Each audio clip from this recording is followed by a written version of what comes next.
আসসালামু আলাইকুম ভিউয়ার্স, আজকে আপনাদেরকে লিচুর জুস অথবা লিচুর শরবত বানিয়ে দেখাবো।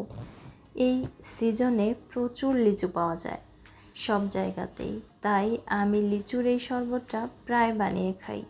এই শরবতটি খেতে এতটাই মজা লাগে যে একবার খেলে বারবার খেতে ইচ্ছে হয়।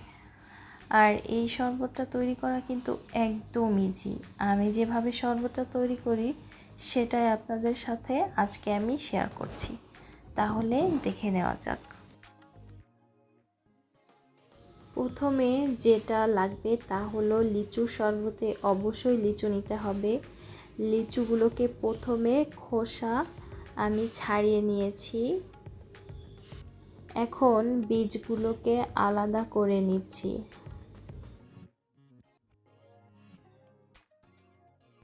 আর লাগবে চিনি, যে যেমন খাবেন তেমন বিট লবণ লাগবে।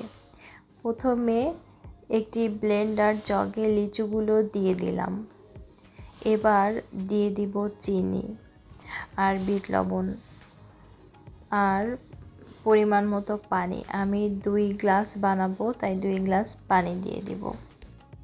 এখন ব্লেন্ড করে নিব আর জুসটা ছেঁকে নিব। একটা বাটির মধ্যে রেখে এভাবে একটা ছাঁকনির সাহায্যে লিচুগুলো ছেঁকে নেব।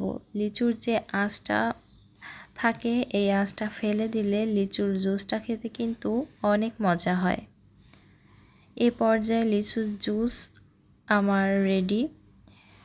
যারা লিচু খেতে অনেক পছন্দ করেন তারা কিন্তু এভাবে জুস করে খেতে পারবেন। এখন আমি পরিবেশন করব। তাহলে খেতে খেতে বিদায় নিচ্ছি। আর ভালো লাগলে প্লিজ চ্যানেলটি সাবস্ক্রাইব করে পাশে থাকা বেল আইকনটি ক্লিক করে রাখবেন। আজকের মতো বিদায় নিচ্ছি। সবাই ভালো থাকবেন। আল্লাহ হাফেজ।